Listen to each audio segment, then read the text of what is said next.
Himalaya cotton வேட்டிகள், ஷர்ட்டுகள், wedding celebration.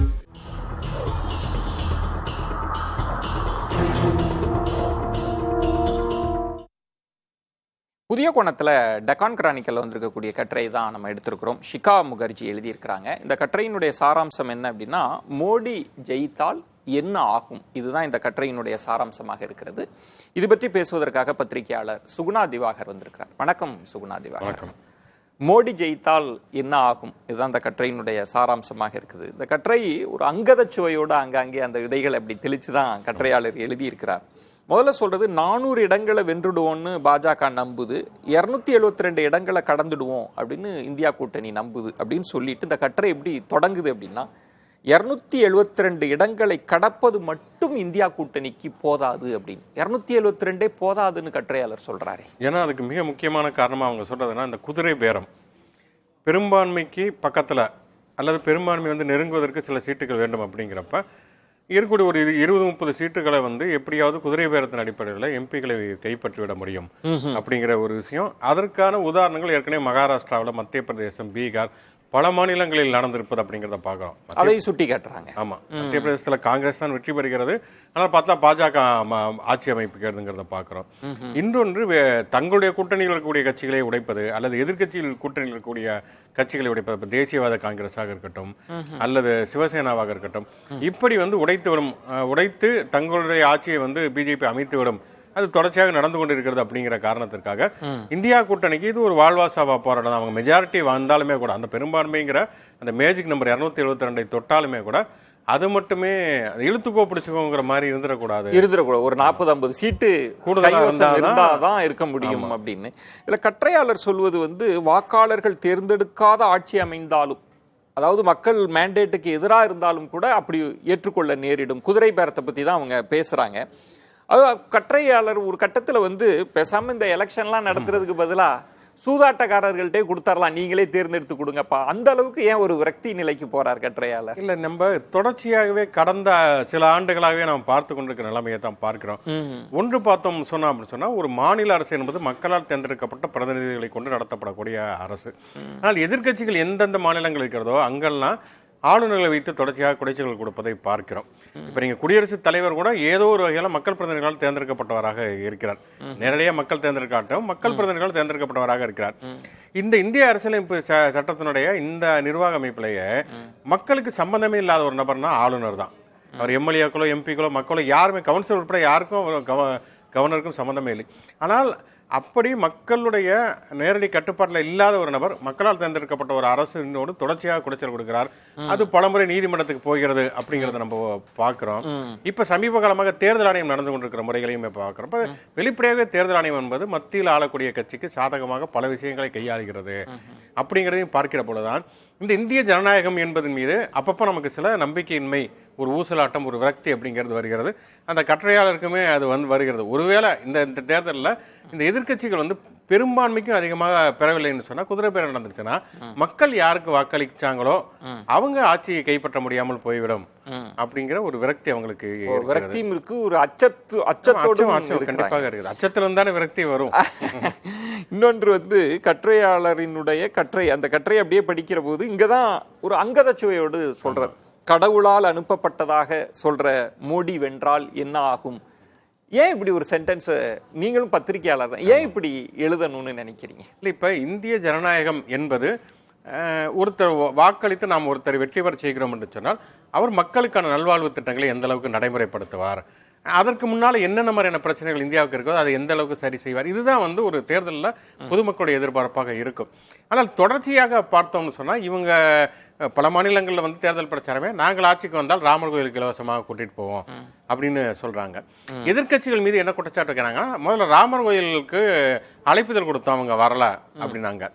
அடுத்து என்ன பண்ணாங்கன்னா, இவங்க ஆட்சிக்கு வந்தா, காங்கிரஸ் ஆட்சிக்கு வந்தா ராமர் கோயிலையே புல்டோசர் வச்சு எடுத்துருவாங்க. நாங்க மூணாவது கட்டத்துக்கு என்ன பண்ணாங்கன்னா, ராமர் பேரை யார் சொன்னாலும் கைது செய்வார்கள், அடுத்து ராமருங்கிற பேர் வச்சிருந்து அவங்களை கொலை செய்து விடுவார்கள், அந்த அளவுக்கு தான் போகல. மற்றபடி தொடர்ச்சியாகவே இந்த கடவுள், ஆன்மீக, மதம் இதை மையப்படுத்தி நடக்கிறது. இன்னும் சொல்லப்போனால் இந்த கடைசி கட்ட தேர்தல் நடக்கிற பொழுது அவர் கன்னியாகுமரியில் வந்து தியானம் இருக்கிறார் அப்படிங்கிற ஒரு விஷயத்தை நம்ம பார்க்கிறோம். பொதுவாக மதத்தை, அதாவது நீங்கள் காந்தியை எடுத்துக்கிட்டிங்கன்னா, காந்தி தன்னுடைய தொடக்க காலகட்டங்களில் மதம் கலக்காத அரசியல் என்பது புதைக்கப்பட்ட பிணத்துக்கு சமம் சொன்ன அதே காந்தி தான் கடைசி காலகட்டத்தில் நிலைப்பாட்டுக்கு வர்றாருன்னா எனக்கு என்னுடைய மதங்கிறது என்னுடைய தனிப்பட்ட உரிமை, யாராவது அரசியல் மதம் கடந்தால் அதற்கு கண்டிப்பாக எதிராக நிற்பேன்னு சொன்னார். அப்படிப்பட்ட அதுதான் ஒரு நவீன பார்வை. ஆனால் பிஜேபி அதில் குறிப்பாக மோடி மதத்தையும் கடவுளையும் மையப்படுத்தி தான் தொடர்ச்சியாக தன்னுடைய அரசியலை கட்டமைத்துக் கொண்டே வருகிறதுங்கிறப்ப ஒரு எக்ஸ்ட்ரீமுக்கு போய் கடவுளால் நான் அனுப்பப்பட்டிருக்கிறேன் அப்படின்னாரு. நீங்க கடவுளால் அனுப்பப்பட்டிருக்கீங்களா இல்லையாங்கிறது யாருக்கும் கவலையே கிடையாது. கடவுளால் அனுப்பப்பட்டிருக்கிற மோடினால இங்க இருக்கக்கூடிய பணவீக்கத்தை குறைக்க முடியல, அமெரிக்க டாலருக்கு நிகரான இந்திய ரூபாய் மதிப்பு கொண்டு வர முடியல, வேலை வாய்ப்பின்மையை குறைக்க முடியல, சீன எல்லை ஊடுருவை தடுக்க முடியவில்லை அப்படிங்கிறதுனால அப்ப இதெல்லாம் செய்யக்கூடிய ஒரு திறமையான பிரதமர் தான் நமக்கு தேவையே தவிர அவர் கடவுளால் அனுப்பப்பட்டாலன்னா சாத்தானால் அனுப்பப்பட்டாலன்னா நமக்கு அது கவலையே கிடையாது. மக்கள் பிரச்சனையை அட்ரஸ் பண்ணுவது என்பதுதான் ஒரு நல்ல நிர்வாகமாக. இப்போ இந்த கட்டுரையை படிக்கிற வாசகர்கள் ஒரு அங்கதச்சுவை, ஒரு சர்க்காசம் இருக்குது உள்ளுக்கு, சர்க்காஸ்டிக்கா எழுதுறாங்க. அவர் வென்றால் என்ன ஆகும் அப்படின்ட்டு என்ன சொல்றாருன்னா, பதவியேற்றதும் என்ன செய்யறேன்னு 40 தனி பேட்டிகள்ல விளக்கி இருக்கிறார் அப்படின்னு சொல்லி, முதல் 3 மாதங்களுக்கு அறிவிப்புகள் இன்றி தயாரிப்புகளே நடக்கும், ஏழைகளை மீட்க பொருளாதார ரீதியான திட்டங்கள் வகுக்கப்படும், இந்தியாவை 3வது பொருளாதார சக்தியாக மாற்ற நடவடிக்கை.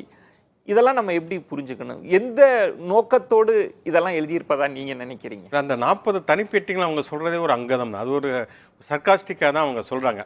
ஏன்னா 10 ஆண்டு காலம் இவர் ஆட்சியில் இருந்தப்ப பத்திரிகையாளர்களை சந்திக்கவே இல்லை. அப்ப அந்த தேர்தலை ஒட்டி அவர் கொடுக்கக்கூடிய பேட்டிகள் எல்லாமே முன் தயாரிப்புகளின் அடிப்படையிலான பேட்டிகளாகத்தான் இருக்கிறது. அது ஒரு விமர்சனபூர்வமான கேள்விகளை முன்வைக்கக்கூடிய பேட்டிகளாக இல்லை என்பது நம்ம தொடர்ச்சியாக அந்த பேட்டிகளை பார்க்கிறப்ப தெரிகிறது. அப்ப இவர் என்னன்னா, ஒன்று யதார்த்தம் என்ன, யதார்த்தத்தில் நீங்க 10 ஆண்டுகளும் என்ன செய்திருக்கிறீர்கள் அப்படிங்கிறதுக்கு பெரிய பதில்கள் இல்லை. அடுத்து ஒருவேளை நீங்கள் ஆட்சி அமைத்தால் என்ன செய்ய போகிறீர்கள் அப்படிங்கிறப்பயுமே ரொம்ப கற்பனாவாதத்தினுடைய அடிப்படையில தான் தொடர்ச்சியாக சொல்லப்படுவதாக இருக்குது. 2036க்கு நாங்க இப்ப இலக்கு நிர்ணயித்து விட்டோம். நீங்க 2014ல இருந்து 24 வரைக்கும் இருந்திருக்கீங்களே, என்ன பண்ணிருக்கிறீங்க அப்படிங்கிற கேள்விக்கு பதிலே இல்லை. ஆனா நீங்க எல்கேஜி பாஸ் பண்ணலையான்னு கேட்டா இல்ல நான் காலேஜ் முடிச்சிருவேன் அப்படிங்கிற மாதிரி தான் அந்த பதில்கள் இருக்கின்றன. 2036ல இந்தியாவை வல்லரசாக்கி விடுவேன், ஒலிம்பிக் இங்கே நடக்கும், அதையும் அவங்க குறிப்பிடுறாங்க. இப்படி தொலைநோக்கு திட்டம், தொலைநோக்கு பார்வை இருப்பது என்பது வேற, ஒரு மிகைப்படுத்தப்பட்ட கற்பனாவாதம் இருப்பது என்பது வேற. அவருடைய பேச்சுக்கள்ல எல்லாமே அப்படிதான் துணிப்பது அப்படிங்கிறத. அப்ப என்னன்னா, இது ஒரு பூமியை மையப்படுத்திய, மக்களை மையப்படுத்திய, அல்ல பூமிக்கு வரக்கூடிய ஒரு அரசியலாவே இல்லை. அதனாலதான் அது கடவுளுக்கும் இதுக்கு மனிதர்களுக்கும் இடையிலேயே அது ஒரு திருசங்கு சொர்க்கம் அளவாஞ்சுக்கிட்டே இருக்குது. இப்ப மோடி வழங்கிய கேரண்டிகள் ஒவ்வொன்றாக நிறைவேறும் அப்படின்றது ஒரு நல்ல அரசுக்கு கொடுக்கிற ஒரு பாராட்டு சான்றிதழ் அப்படின்னு. ஆனா கட்டுரை அங்கதமா எழுதியிருப்பதுனால இதையும் நிறைவேற்ற மாட்டார்னு சொல்ல வராங்களா, எப்படி சொல்ல வராங்க? இல்ல, அதான் அந்த மோடி கேரண்டி அப்படிங்கிறது மோடியினால் அல்லது பிஜேபியினால ரொம்ப நம்பிக்கையோட முன்வைக்கப்பட்டாலும் எதிர்கட்சிகள் அது கிண்டலடிக்கு தான் தொடர்ச்சியாக இருக்கிறது அப்படிங்கிறத பார்க்கலாம். அப்ப மோடி கேரண்டி அப்படின்னா இனிமேல் அவர் கொடுத்த வாக்குறுதிகளை நிறைவேற்றுவாரா இல்லையாங்கிறதா இவங்க கேட்கறாங்க. இப்ப ஏற்கனவே மோடி கடந்த 10 ஆண்டுகள் கொடுத்த வாக்குறுதிகள் இருக்கு இல்லையா, அதை எவ்வளவு தூரம் அவர் நிறைவேற்றி இருக்கார் அப்படிங்கறது ஒரு அளவுகோலா வைத்து கொண்டுதான் இனிமேல வந்த வாக்குறுதிகள் நிறைவேற்றுவார் அப்படிங்கிறத பார்க்கணும். அப்ப அவர் கருப்பு பணத்தை மீட்போம் அப்படிங்கிறது அவர் கொடுத்த மிக முக்கியமான வாக்குறுதி. 15 லட்சம் கொடுப்பேன்னு சொன்னாரா இல்லையாங்கிறத கூட நம்ம விட்டுருவோம். கருப்பு பணத்தை மீட்பதுங்கிறதா அதோடைய கான்செப்ட். ஆனா கருப்பு பணம் இங்க மீட்கப்பட்டதா இல்ல. கடைசி காலகட்டத்தில் அவர் என்ன சொன்னா, அம்பானிட்டையும் அதானிட்டையும் கருப்பு பணம் இருக்குது, அவங்க ராகுல் காந்தியை கொண்டு போய் கொடுத்துட்டாங்கன்னு அவரே சேம் சைடு கோல் போட்டாரு அப்படிங்கிறத நம்ம பார்க்கிறோம். டாலருக்கு நிகரான இந்திய ரூபாயோட மதிப்பை கொண்டு வருவேன், $1 இந்திய ரூபாய் மதிப்பு ₹1 கொண்டு வருவேனாரு. பார்த்தோம்னா அது மன்மோகன் சிங் ஆட்சி காலத்தை விட மிக அதல பாதாளத்துக்கு போனது அப்படிங்கறத நம்ம பார்க்கிறோம். அப்ப ஜிடிபில இருந்து ஆரம்பிச்சு பல்வேறுபட்ட விஷயங்கள்ல அவங்க ஏற்கனவே கொடுத்த வாக்குறுதிகள் எதையுமே மோடி நிறைவேற்றவில்லை அப்படிங்கிற பார்க்கிறோம்.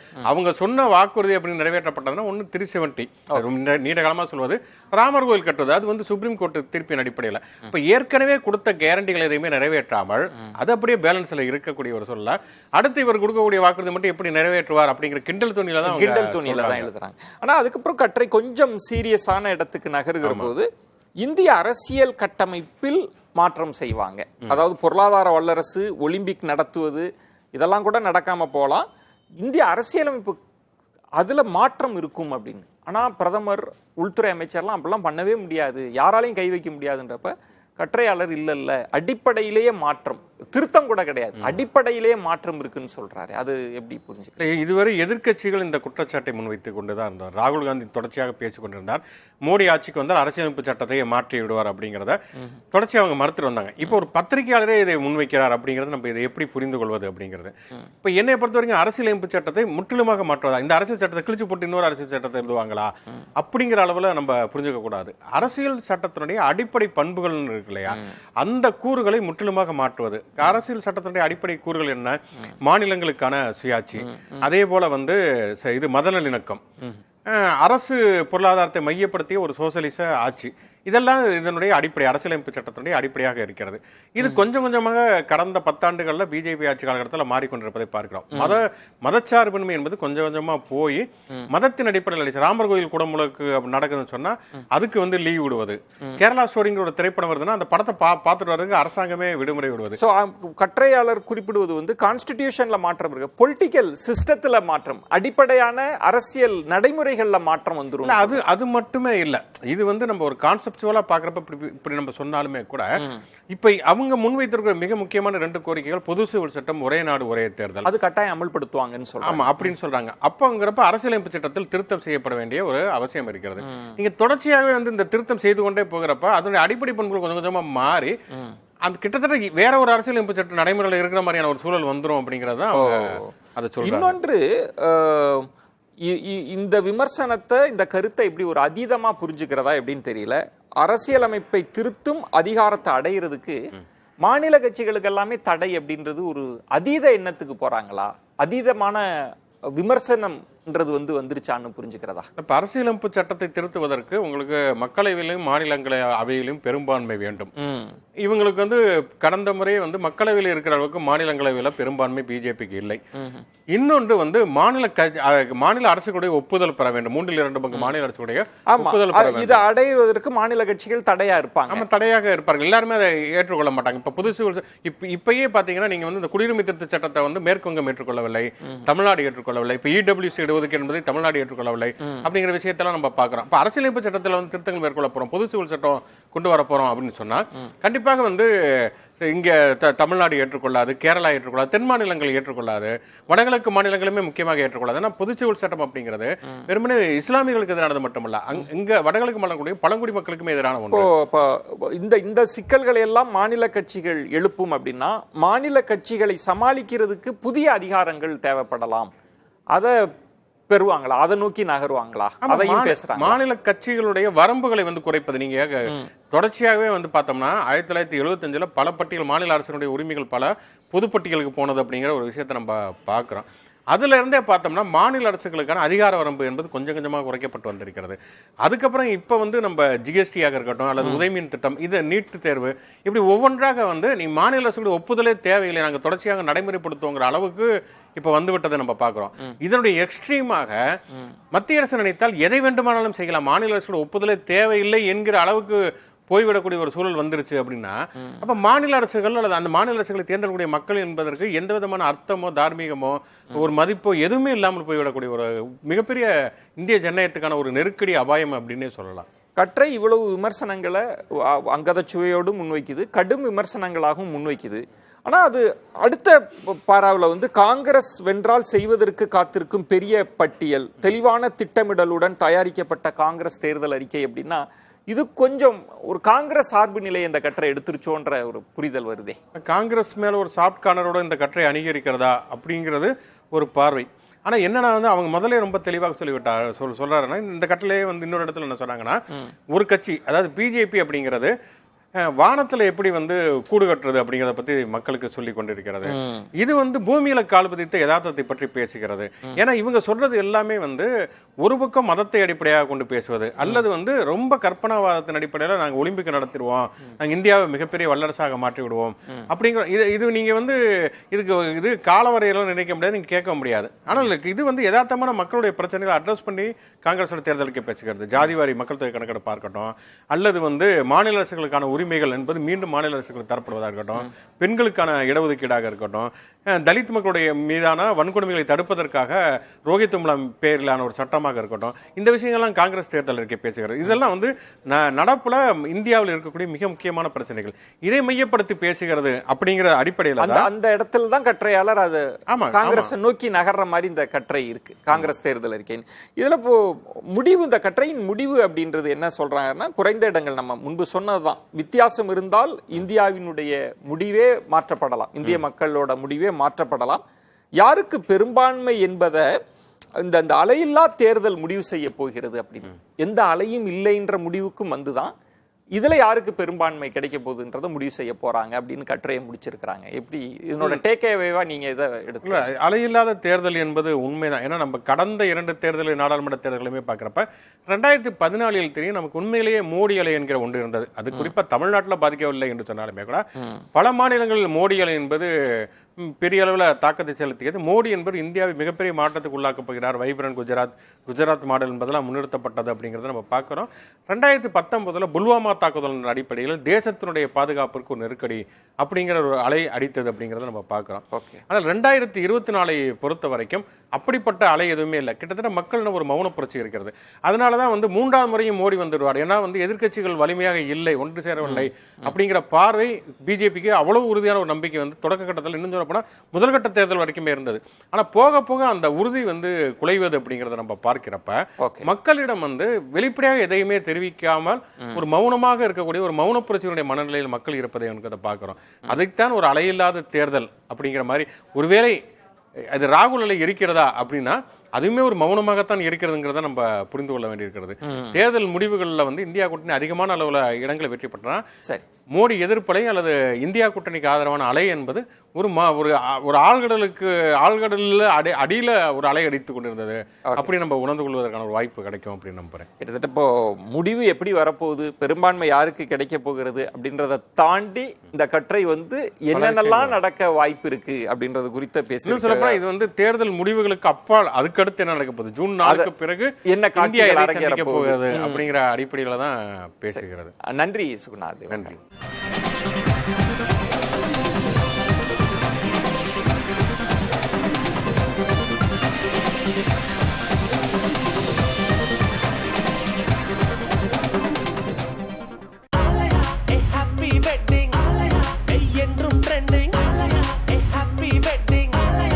ஆலயா காட்டன் வேட்டிகள் ஷர்ட்டுகள் வெட்டிங் செலிப்ரேஷன்.